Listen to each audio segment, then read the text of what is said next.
नमस्कार दोस्तों, चुनाव की पहली लड़ाई और जनता के फैसले का वक्त आ गया है। आज शाम झारखंड में 81 में से 43 सीटों पर पहले दौर का प्रचार खत्म हो जाएगा। 2 दिन बाद 13 नवंबर को वोटिंग होगी। इन 43 सीटों में पिछली बार सत्ताधारी जेएमएम को 17 सीटें मिली थीं, कांग्रेस को 8 सीट और राज्य में विपक्ष की भूमिका में मौजूद बीजेपी को 13 सीटें मिली थीं। हालांकि 2014 में सर्वाधिक 19 सीट बीजेपी इन इलाकों में भी जीत चुकी है और इस बार अपनी टैली 20 से ज्यादा ऊपर ले जाने को बेताब है। बेताबी क्यों है? बेताबी है झारखंड की सत्ता पर कब्जे की, क्योंकि झारखंड में सरकारों की जिम्मेदारी तय करने वाले वोटर्स सबसे कमजोर स्थिति में है। जबकि सरकारों की कमाई के लिहाज से बात करें तो झारखंड की जमीनें हीरा मोती सोना उगलती हैं। हीरा मोती सोना से मतलब क्या है? उसका मतलब यह है कि नेचुरल रिसोर्सेज से भरपूर है झारखंड की धरती, जिस पर कॉरपोरेट की गिद्ध दृष्टि है। लेकिन बगैर सत्ता के कुदरत का यह खजाना कॉरपोरेट के हाथ नहीं आ सकता। और जिस राजनीतिक दल के इर्द गिर्द देश का कॉरपोरेट पिछले 10 बरस में सिमटा हुआ है, वो बीजेपी झारखंड में विपक्ष में है। इसीलिए झारखंड में सत्ता की इस लड़ाई में राजनीतिक दलों के साथ ही कॉरपोरेट की पूंजी भी बड़े हथियार के तौर पर मौजूद है। इसके साथ ही बीजेपी हर वो दांव आजमा रही है जो चुनावी जंग में उसकी पहचान बन चुकी है और जिसके लिए विपक्ष आरोप भी लगाता रहता है। अभी 2 दिन पहले ही मुख्यमंत्री हेमंत सोरेन के निजी सचिव सुनील श्रीवास्तव और कुछ करीबियों पर पड़ी इनकम टैक्स की रेट पर सोरेन ने ठहाका लगाते हुए कहा था कि बीजेपी का कैडर आ गया। सोरेन का ठहाका इस बात का सबूत है कि अब विपक्ष इस तरह के एक्शन से किस कदर बेखौफ हो चुका है और इनकम टैक्स डिपार्टमेंट को बीजेपी कैडर बताने की बात भी पहली बार नहीं हुई है। चुनाव के दौरान ईडी यानी इन्फोर्समेंट डायरेक्टरेट, सीबीआई और इनकम टैक्स की कार्रवाई पिछले 10 साल से, जी हां, 10 साल से प्रधानमंत्री नरेंद्र मोदी के नए भारत का नया तेवर है। आप लोग भी तमाम राज्यों में चुनाव के दौरान ईडी, आईटी और सीबीआई की रेड की खबरें सुनकर शायद अब हैरान भी नहीं होते होंगे। अगर ये केंद्रीय एजेंसियां इस तरह अपनी विश्वसनीयता खो चुकी है तो कसूर राजनीति का ही है। वरना तो अगर वाकई कोई नेता इन एजेंसियों के रडार पर है तो उस पर एक्शन चुनाव से पहले या फिर चुनाव के बाद लिया जा सकता है। चुनाव के दौरान ही अगर कोई केस सामने आ जाता है तो उसे नोटिस थमाया जाता है। लेकिन केंद्रीय एजेंसियों का एक्शन इशारा करता है कि मकसद बीजेपी का विरोधी पार्टियों को और उनके समर्थक पूंजीवादियों को डराना ही ज्यादा होता है, ताकि चुनाव में विपक्षी दलों को उस पैसे से ही दूर कर दिया जाए जिसकी बदौलत चुनाव लड़ा जाता है। चुनाव के बाद एजेंसियां भी शांत और उनके निशाने पर आए लोग भी शांत। इसका बड़ा सबूत आप छत्तीसगढ़ चुनाव में देख भी चुके हैं। किस तरह उस वक्त के कांग्रेसी मुख्यमंत्री भूपेश बघेल पर बीच चुनाव में केंद्रीय एजेंसियों ने शिकंजा कस दिया था। कांग्रेस चुनाव हार गई थी, सत्ता में बीजेपी लौट आई और सब कुछ शांत। झारखंड की तरह छत्तीसगढ़ भी कुदरत के खजाने से भरपूर राज्य है और कॉरपोरेट के लिए हीरा मोती सोना उगलने वाला राज्य है। अब वैसे ही जंग झारखंड में छिड़ी है, जहां 2 दिनों पहले ही नहीं, इनकम टैक्स की कार्रवाई चुनाव प्रचार के दौरान कई बार हो चुकी है। अभी आगे भी हो तो कोई हैरानी की बात नहीं, क्योंकि दूसरे और आखिरी दौर की वोटिंग तो 20 नवंबर को है। निशाने पर रहने वाले लोग भी जाहिर तौर पर मुख्यमंत्री और उनकी पार्टी से जुड़े लोग ही होंगे। इन बातों को चुनाव आयोग को खुद ही देखना चाहिए। लेकिन शिकायत के बाद भी कई बार ऐसे मामलों में चुनाव आयोग कोई एक्शन नहीं लेता। यह भी मोदी के नए भारत का चुनाव आयोग है। केंद्रीय एजेंसियों को बीजेपी का चुनावी कैडर बताने वाले विपक्षी दलों के सामने सत्ता बचाए रखने की लड़ाई कई मोर्चों पर चल रही है। महज 81 सीटों वाले छोटे से राज्य झारखंड में बीजेपी ने बड़े बड़े दिग्गज उतार रखे हैं। खुद प्रधानमंत्री नरेंद्र मोदी ने भी कल झारखंड में सभा और रोड शो किया। प्रधानमंत्री मोदी ने अपना नारा और बीजेपी का एजेंडा भी दोहराया, एक रहेंगे तो सेफ रहेंगे। एक और सेफ के मोदी के इस नारे से महाराष्ट्र में उनके सहयोगी अजीत पवार ही इत्तेफाक नहीं रखते, क्योंकि इस नारे के जरिए प्रधानमंत्री बात हिंदुत्व की करते हैं और निशाने पर होते हैं मुस्लिम। झारखंड में बांग्लादेशी शरणार्थियों को निशाना बनाते वक्त प्रधानमंत्री मोदी जिस बात से बचते हैं उस बात को मुख्यमंत्री हेमंत सोरेन सामने लेकर आते हैं कि आखिर बांग्लादेश से भागकर वहां की प्रधानमंत्री शेख हसीना इंडिया क्यों आई, किसके कहने पर आई और अब तक भारत में क्यों है, जबकि बांग्लादेश की अंतरिम सरकार अपने यहां शेख हसीना पर मुकदमा चलाने के लिए भारत से शेख हसीना के प्रत्यर्पण की मांग कर रहा है। शेख हसीना का मसला राजनयिक है और बांग्लादेशी शरणार्थियों का मसला चुनावी हिंदुत्व और ध्रुवीकरण का है। साथ ही आदिवासियों के बीच राहुल गांधी के संविधान बचाओ अभियान का भी असर है। जाति जनगणना के मुद्दे का असर भी है।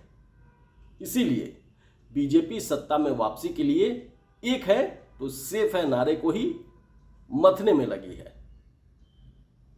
इसके लिए असम के मुख्यमंत्री हेमंत बिस्वा शर्मा से लेकर केंद्रीय कृषि मंत्री शिवराज सिंह चौहान तक पूरी फौज झारखंड में लंबे समय से एक्टिव है। झारखंड में 5 साल पहले भी बीजेपी की ही सत्ता थी, बीजेपी वहां सत्ता में थी। मोदी कल अपने भाषण में पिछले 10 साल में केंद्र के जरिए झारखंड को 3 लाख करोड़ रुपए की मदद देने की याद दिलाकर वोट भी मांग रहे थे कि हमने 3 लाख करोड़ रुपए दिए हैं पिछले 10 साल में झारखंड को। लेकिन ये सवाल कौन पूछेगा कि फिर इसके बाद भी झारखंड की तस्वीर क्यों नहीं बदल सकी, वहां बसने वाले आदिवासियों की जिंदगी क्यों नहीं बदली। इस सवाल का जवाब कौन देगा कि गोड्डा में लगा अडानी का पावर प्लांट क्या उसी 3 लाख करोड़ का हिस्सा है। अडानी के उस प्लांट की सारी बिजली बांग्लादेश को क्यों बेची जा रही है, उसी बांग्लादेश को जिसके शरणार्थियों को निशाना बनाकर बीजेपी का पूरा चुनाव प्रचार चल रहा है, जिस पर रोटी बेटी छीनने का आरोप और कोई नहीं प्रधानमंत्री खुद ही लगा रहे हैं। जिन शरणार्थियों को खदेड़ने की बात और कोई नहीं केंद्रीय गृह मंत्री अमित शाह खुद कर रहे हैं। क्या गोड्डा जैसे अडानी के पावर प्लांट से झारखंड की तकदीर बदल जाएगी? वहां क्या आदिवासियों की जिंदगी संवरेगी, जिसे संवारने का वादा कल प्रधानमंत्री नरेंद्र मोदी अपनी ही सभा में कर रहे थे। हाशिए पर पड़े इन आदिवासियों की याद अब इस देश में सिर्फ चुनाव के वक्त ही आती है। उनके लिए जो भी योजनाएं बनती हैं वो उनका वोट हासिल करने के लिए ही बनती हैं। इसीलिए उन्हें बस उतना ही दिया जाता है जितने से उन्हें भरमाया जा सके और उनका वोट हासिल कर लिया जाए। उन लोगों के पूरे जीवन का संघर्ष सिर्फ 2 वक्त की रोटी होती है, तो उनके लिए 1000 से 6000 रुपए महीने के बीच की गई कोई भी घोषणा कर दी जाती है। इन योजनाओं का लाभ भी उन सभी को मिलता है, इसकी कोई गारंटी नहीं। लेकिन सत्ता के सहारे विपक्ष के नाम पर कॉरपोरेट वहां लाखों करोड़ों के प्रोजेक्ट हथिया जरूर लेता है और फिर जो बिजली वहां बनाई जाती है वो मोटा मुनाफा लेकर दूसरे देश को बेच दी जाती है। झारखंड में विकास का ये इकलौता मॉडल नहीं है। ऐसे प्रोजेक्ट्स, ऐसे कॉरपोरेट्स की राज्य में कोई कमी नहीं है। झारखंड का चुनाव असल में तो कॉरपोरेट और मौजूदा आदिवासी मुख्यमंत्री हेमंत सोरेन की सत्ता के बीच ही लड़ा जा रहा है। कॉरपोरेट के आगे बीजेपी और केंद्रीय एजेंसियां खड़ी हैं, तो सामने सोरेन अपनी सरकार की नीतियों, आदिवासी समर्थन और अपने सहयोगी कांग्रेस और इंडिया ब्लॉक के दूसरे दलों के साथ खड़े हैं। इन दोनों पक्षों में साफ है कि मुकाबला बराबरी का नहीं है। केंद्रीय एजेंसियों से लेकर केंद्र का पूरा सिस्टम, कॉरपोरेट की पूंजी बीजेपी को 20 बनाने में कोई कोर कसर नहीं छोड़ रही। लेकिन आदिवासी अस्मिता के साथ खड़े हेमंत सोरेन भी अगर सिर्फ बीजेपी के मुकाबले में देखें तो 20 ही नजर आते हैं। सोरेन जिसे बीजेपी का कैडर बताते हैं, उससे सावधान रहने के साथ ही उन्हें सावधान अपने सहयोगी कांग्रेस और आरजेडी को लेकर भी रहना होगा। राहुल गांधी का संविधान बचाने और जाति जनगणना का मुद्दा तो प्रभावी है, लेकिन प्रचार में उनकी टीम उतनी प्रभावी नहीं दिख रही है। एक और जहां बीजेपी के तमाम दिग्गज चुनाव की घोषणा के बाद से ही झारखंड में डटे हैं, वहीं कांग्रेस के प्रभारी और जम्मू कश्मीर के विधायक गुलाम अहमद मीर का आधा ध्यान अपने सूबे में लगा हुआ है। राहुल गांधी को इस पर ध्यान देना चाहिए, वरना कांग्रेस का हाल हरियाणा जैसा हो सकता है, जहां चुनाव प्रभारी दीपक बावरिया बीमारी के चलते खुद ही प्रचार से लापता हो रहे थे, क्योंकि अकेले राहुल गांधी सिर्फ झारखंड में ही चुनाव प्रचार नहीं कर सकते, वहां नहीं रह सकते अकेले झारखंड में। प्रियंका वायनाड में अपने लोकसभा चुनाव क्षेत्र में उलझी हुई हैं। हालांकि 13 नवंबर को वोटिंग के बाद प्रियंका झारखंड भी आ सकती हैं। इंडिया ब्लॉक की दूसरी पार्टी आरजेडी भी कमजोर पिच पर नजर आती है। हां, माले जरूर पूरी ताकत से डटी है और मजबूत दिख भी रही है, लेकिन वो सिर्फ 4 सीटों पर ही लड़ रही है। वैसे हेमंत सोरेन भी इन हालात से बेखबर नहीं है। शायद इसीलिए वो जेएमएम और इंडिया गठबंधन को मजबूत करने के साथ ही बीजेपी को कमजोर करने में भी लगे हैं, डटे हुए हैं। बीजेपी के कुछ बड़े नेता जेएमएम में शामिल हुए हैं। चुनाव में बीजेपी अपने आप में तो कमजोर पिच पर नजर आ रही है, लेकिन प्रधानमंत्री नरेंद्र मोदी और उनके चाणक्य अमित शाह अपने तमाम संसाधनों के जरिए आखिरी वक्त में भी मंजर बदल सकते हैं। एंड वोटिंग वाले दिन 13 नवंबर को प्रधानमंत्री मोदी गोड्डा में जनसभा करने के लिए मौजूद रहेंगे। वैसे तो ये दूसरे दौर का प्रचार होगा, लेकिन असल निशाना 13 नवंबर को लेकर चल रही पहली दौर की वोटिंग ही होगी, क्योंकि देश का सारा मेन स्ट्रीम मीडिया मोदी की तस्वीर और भाषण धड़ल्ले से दिखाएगा। ये बीजेपी का एक हथियार भी है, जिसकी काट विपक्ष के पास नहीं है, ना हो सकती है।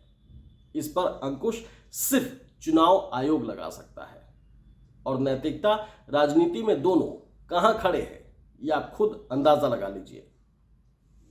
हमारा ये वीडियो कैसा लगा कमेंट में हमें जरूर बताइएगा, और एक्सक्लूसिव खबर पर तमाम राजनीतिक खबरों का विश्लेषण देखने के लिए इसे लाइक और सब्सक्राइब जरूर कर लीजिए। साथ ही बेल आइकन को भी जरूर दबा लीजिए, ताकि कोई भी खबर एक्सक्लूसिव खबर पर अपलोड होगी तो आप तक उसकी जानकारी तुरंत मिल जाएगी। बहुत बहुत धन्यवाद।